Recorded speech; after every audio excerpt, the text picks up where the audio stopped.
Podcast for up to 8 hours.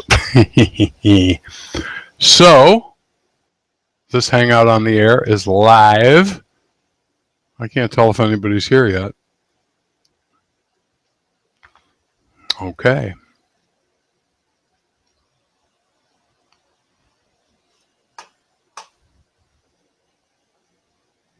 Well, I'll wait for someone to show up before I do anything.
You there? Sorry about that. We had a technical difficulty, which is to say I had to restart the computer. So I'm back. Let's see if I can get the other stuff working here, and then we'll start.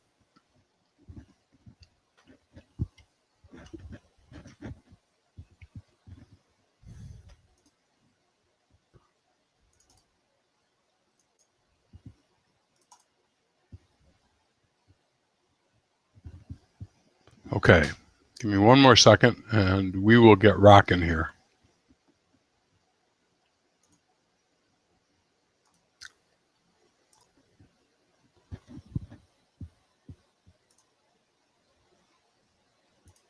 One, two, three, four.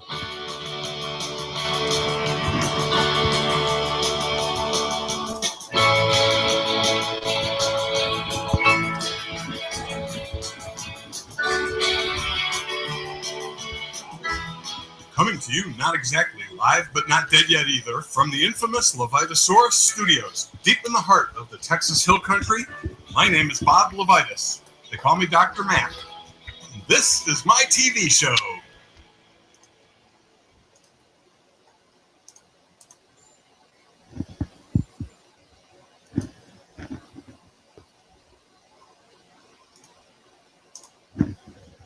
So, what's the deal here? Where am I?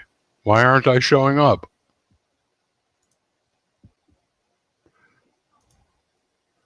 The source is camera 1, right? Ah, there you are. Hello, I'm Bob Dr. Mac LeVitus. Welcome to Ask Me Anything. This is pretty cool. Let's see if I can get my little name thing to come up. Yeah, look at that. Oh, it's backwards. Well, is that frontwards for you? Huh. Very, very bizarre. Okay, well, here we go. Okay, we're going to have a question from, by the way, you should be able to, if you're watching, you should be able to post a question. There should be a question button or something. I've enabled the question thing, so if you don't see it, send me a message and let me know. I'm going to start with a couple of questions that came in over the website. The first one is from Thomas. And here's Thomas. I hope that's frontwards for you. That's weird. Okay, I'll post my question. I have a late 2009 Mac Pro that's becoming rather out of date, won't be supported by the new Mac OS. I'm not really impressed by the trash can Mac Pros, but then again, I may be missing something. I really love a double monitor setup and having multiple hard drives, each with its own version of Mac OS potential startup disk, so I can access older software. I spend quite a bit of time in all the Adobe Creative Cloud applications, as I am an Adobe education leader and community professional. Some of my friends recommended an iMac, but I'm a bit leery as these are consumer devices. Which prosumer Mac do you recommend and why? Well, the answer is, here, let's turn you off so you can see me again. The answer is, I think you'd be perfectly happy with an iMac if you outfit it appropriately. And really, you probably would be happy with a MacBook Pro with a second monitor, which is the setup that I use. My main computer now is my MacBook Pro. I used to use Mac Pro and 2 monitors. And a couple years ago, it dawned on me that the MacBook Pro was powerful enough to support everything I needed. I've got 7 hard disks external. I've got 2 Drobos. I've got Ethernet. I've got, scanners, printers, you name it, all plugged into the ports on the MacBook Pro or the ports on the one of the hubs I use. I use a couple of USB 3 hubs, and that's it. I can take it with me. I bought the MacBook Pro with the largest SSD, so it's got a 1 terabyte SSD. And that means, pretty much all my work and stuff can go with me. And if I have any heavy lifting to do, which is to say any audio or video to edit, it's more than up to the task. I've had really a pleasant time. I considered a Mac Pro for a while, and I thought it's a lot of money, and I still need a laptop. So I bought the most powerful Mac Pro MacBook Pro that I could, and it served me well about a year now, and I think I'd do it again if I had it to do over again. So look at MacBook Pros, or iMac. I mean, you can have a second monitor on your iMac. There's no reason you can't do that. And I've seen lots of very professional people using an iMac as their main computer. So if you need a desktop computer, I think the iMac, if you soup it up properly, will be more than sufficient for your needs. Okay, so that's Thomas. Now we're going to go with a question from Tom. And Tom says he has a 1-year-old MacBook Pro like mine with a 1 terabyte solid state drive and 16 gigs of memory, updated to El Capitan 10.11.5, same as mine. Internet service is Time Warner, mine too. The connection between the MBP and my internet service frequently drops, so I'm forced to activate System Preferences Internet Diagnostic tool to reestablish internet service. I've contacted HP when my printer has dropped. HP says Time Warner's cable modem internet service is lousy. I've also talked with senior Apple tech who examined my connections remotely between the Airport Extreme modem and Time Warner's modem. His MBP is under warranty. He'd like to make sure the problem's not originating from the MBP and its internal connection. Do I have any suggestions? Well, Tom, this is interesting because I have the exact same setup as you. I have Time Warner. I have the same MacBook Pro, the same size drive, the same amount of memory, and I'm running the same version of Mac OS, and I do not get service drops frequently. You don't say whether you're connecting via a wired connection over Ethernet or a wireless connection over your Airport. And by the way, I have an Airport Extreme also, and I use both Airport Extreme and Ethernet. I'll use the Ethernet when I'm at my desk because it's faster. But when I'm running around the house or doing anything else, I use the wireless. And I have not had any experience where the service drops. So it could be your MacBook Pro. And it could also be that you're in a different city than I am. And I suspect Time Warner has different hardware in different cities. So you may have different stuff than I have. I've got an Aris, the latest version of the Aris modem. And I don't use their Wi-Fi. I actually turn their Wi-Fi off and do everything through my Airport Extreme. So I would say it should work. I have the same setup and I don't have the same drop-offs. So something is wonky. The question is it your connection at home or is it your MacBook Pro? I don't know. More experimentation, more testing is indicated here. All righty then. So now, how do I find your questions? Let's see. Do I have the questions going? Is it turned on? How do I know these things? Q&A. There we go. Do I have any questions? It's forward for you. Okay, thanks. Got it. That's good. All right, here we go. Ben in the audience asks, several Apple apps, including macOS Notes, insist on inserting a, quote, link when the user writes something the application interprets as a web address in an email or an email address. Is there any way to prohibit this? I've done my due diligence examining. Let's see, is there more? No. Well, okay. So, yeah, they do insert a link. And, well, in mail, one way to avoid it, I'm pretty sure, is to make sure that your note is not rich text. So you can go into mail and, let's see, I wonder if this will work. Mail. And if I have a new message in mail and I say, format, make plain text, and then I type http://www.boblevitus.com. It does not turn it into a link. So in mail, that's the secret. Go to the format menu and choose make plain text, and it will not become a link. In Notes, I don't know what the answer is. It may be possible to type the URL in a way that it doesn't get recognized. In other words, I sometimes when that happens to me, I will put a space after the www period. Then it's not a URL anymore, and sometimes, oh, I see. There's more text here. Okay, it's not mail. It's only in Notes. So, one thing you could do is type the URL and add a space before the slashes, let's say, and then it won't look like a URL to Notes. Let me see if that works. I'm going to launch Notes.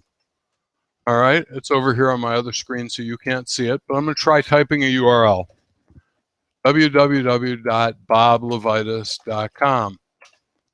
Turns it into a URL when I press space afterwards. Let's try it another way. www.boblevitus.com. It turns that into a URL too. Even boblevitus.com turns into a URL. So how about if I type www.boblevitus, but no .com? All right, that doesn't turn into a URL. So if I put a space, type .com after a space, and then backspace 1, still turns into, I don't know. Okay, I'm stumped. I don't think there's anything in Notes preference. There is no Notes preferences. I don't think you can turn Notes into plain text. So the answer is, I do not know how to turn off that feature, if there is even a way. You can remove the link with Command K, but it comes back. Yes, it does. Let's see.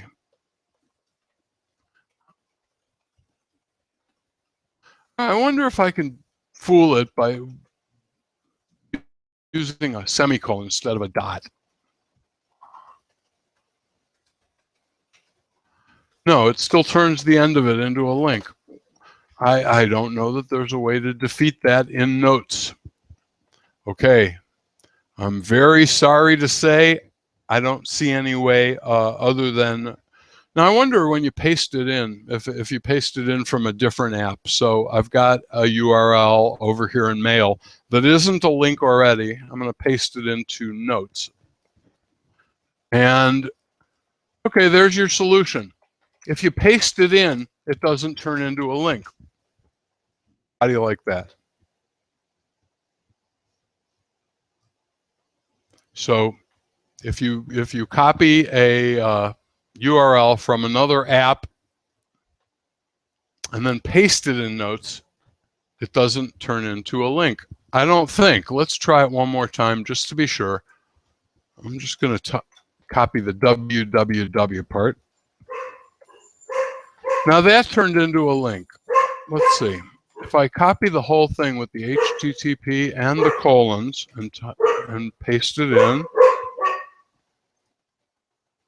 Yeah, for some reason, when I paste in the entire URL, http://www.boblevitus.com, it does not become a link in Notes. But if I paste in just the www part without the http:// it's a link. Bizarre?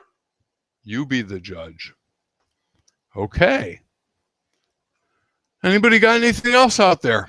Otherwise, I'll vamp. I'll ask myself a question.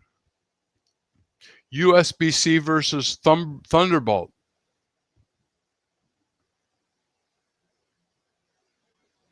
Thunderbolt 3 versus Thunderbolt 3 versus USB 3. Is that what it is? Yeah. USB-C versus Thunderbolt 3. Yeah. Okay. So hard to say yet because there isn't very much stuff out there. Preferred tools for merging. Okay, we're gonna jump over that. We're going to go to this. Preferred tools for merging files such as two user folders, avoiding duplicates. Well, I don't know about a whole user folder. It won't work because Apple's built-in press the Option key when you move a folder with the same name into a directory that's got a folder of the same name. It'll say, do you want to merge? But only under certain circumstances. And if any of the files inside are different, it won't work. It's very bizarre the way Apple has set that up.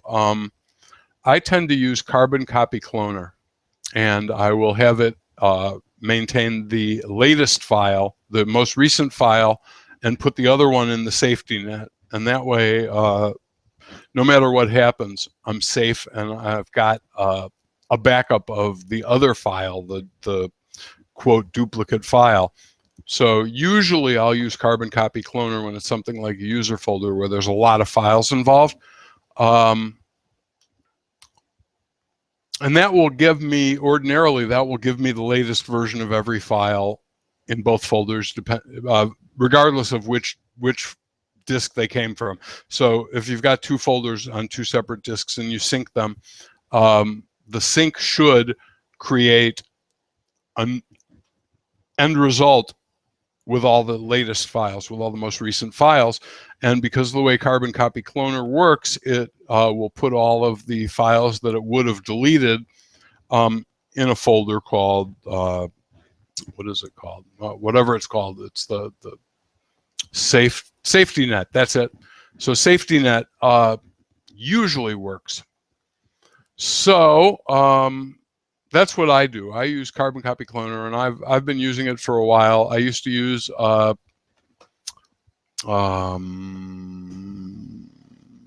Super Duper, and there's nothing wrong with Super Duper, but I decided a while back, if I'm going to buy these things, I only need one, and the one that I thought had more features or more and better features was Carbon Copy Cloner. So I switched from Super Duper. And if you own Super Duper, probably not worth switching. You know, it's like they do the same thing pretty much. The thing I liked about Carbon Copy Cloner was it could also duplicate the invisible, what do they call it?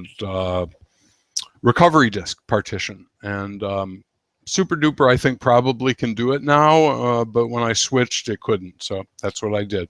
All right. Let's see what else we got. And Ben, if you're still out there, I will look at your workaround in a moment when when I'm off the air. All right.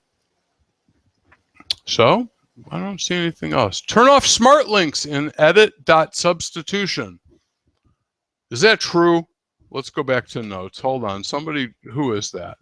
Who just said that? Ben? Very good. Notes. Notes didn't have. So smart links in edit. So it's just in the edit menu. Wait a minute.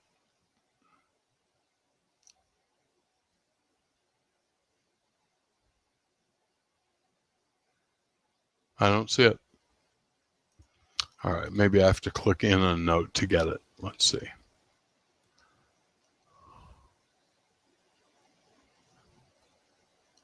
Notes. Turn off smart links and edit substitutions. Okay, yeah, there you go. Smart links. Absolutely. I think I can send a picture of this. Hold on one second. Let's see if we can do that.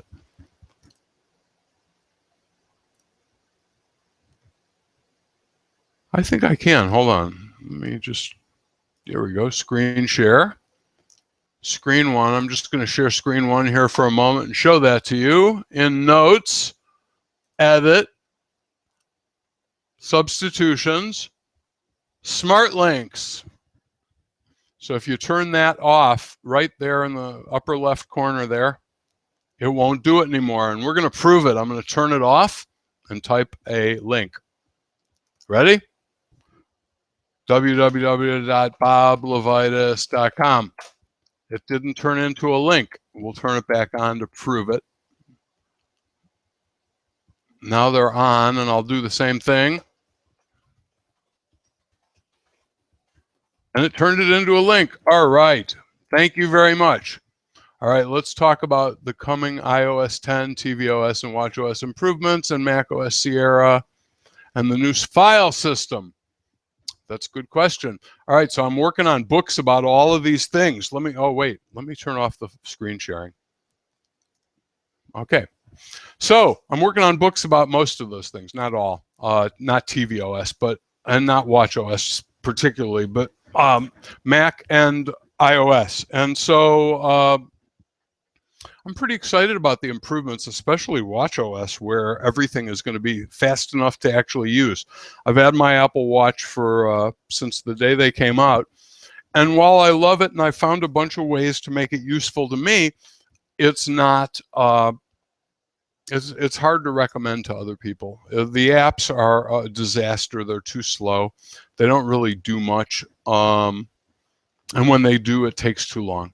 So I'm really excited about having an Apple Watch that I can actually use the apps on. What I use it for now is I put it up to my lips and I go, remind me to do this at this time, remind me to do that, set a timer for this, you know, the simple stuff, which works really well. And I'd almost say it's worth it for that. But it would be really nice to have the apps, you know, appear like when you tap the icon instead of 30 seconds later.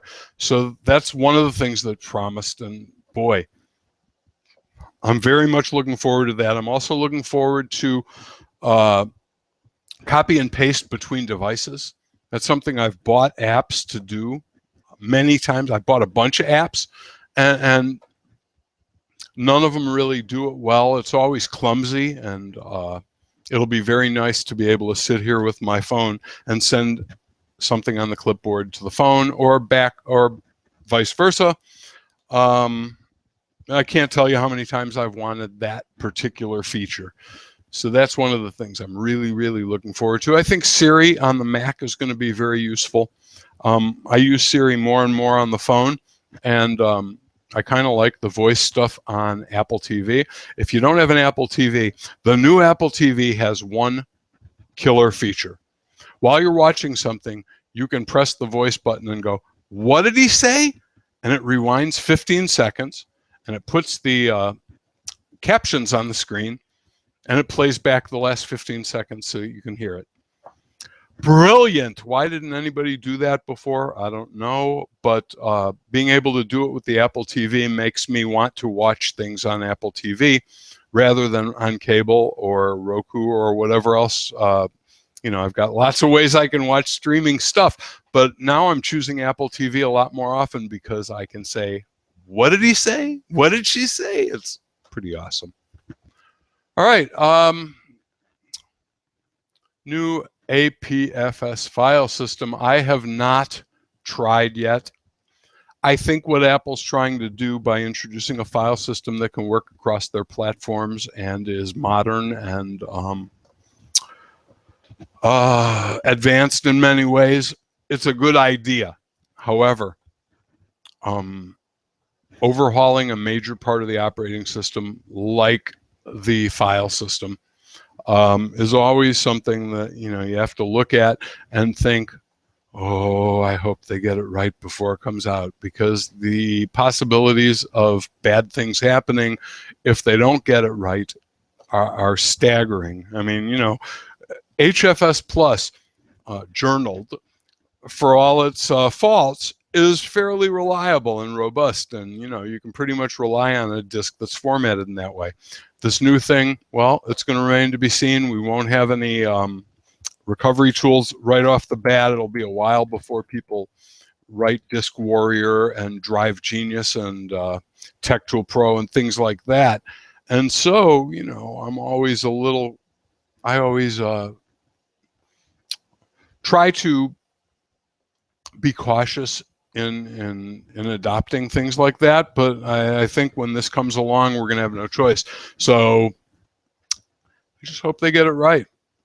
All right, we got anything new here? All right, nothing new. Okay, so I'd like to thank you all for attending, and This is kind of fun. I don't know if you guys had a good time, but I did. I did say it was only a 30-minute thing, and if there were more questions, I'd be happy to go on. But unless you got anything else to ask, I'm going to wrap things up and have a delicious frosty beverage. IPA, Breakfast of Champions. All right. Well, I guess here, let's do the closing credits. Ready? 1, 2, 3, 4.